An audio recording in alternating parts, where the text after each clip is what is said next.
Shiro trudges through the snowy Lego biome, each step crunching softly beneath his boots. As he practices a new frost spell, a burst of icy energy spirals out of control and shoots across the clearing. To his shock, the blast engulfs a cluster of creepers, freezing them mid-sizzle like bright green statues.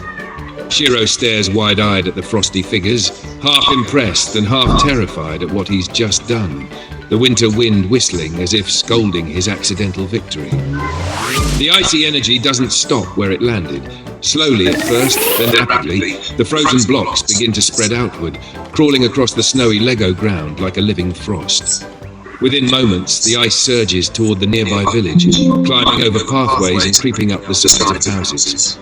Wooden doors crack under the cold as a pale layer of frost coats everything in sight. Villagers erupt into panic. Some rush to save their animals, their chilled sprint towards safety.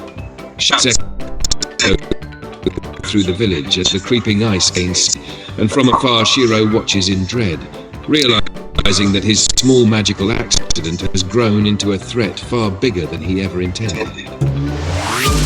Raito works at lightning speed, snapping bricks together as sparks of creativity fly in his eyes.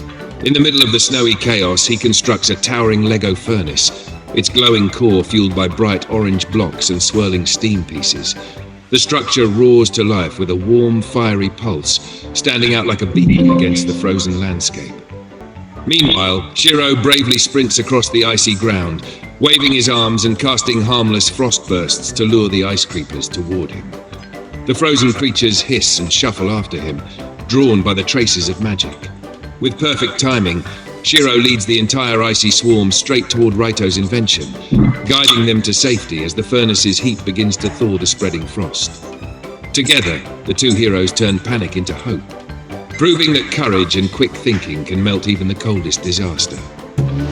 As the giant furnace continues to roar, waves of warm air ripple across the frozen landscape, slowly melting the icy blocks that had swallowed the village. The frost cracks, drips, and finally dissolves into shimmering puddles, revealing the familiar colors of the Lego world beneath. One by one, the ice creepers thaw out, shaking off the frost with confused little hisses. But instead of their usual menacing look, each creeper ends up wearing a tiny Lego snow hat, leftover chunks of ice that settled perfectly on their heads. The villagers burst into laughter at the sight, and even Shiro can't help but grin as a creeper waddles by with an unintentionally adorable frosty cap. Peace returns to the village in a warm, cheerful wave as the world slowly rebuilds itself block by block.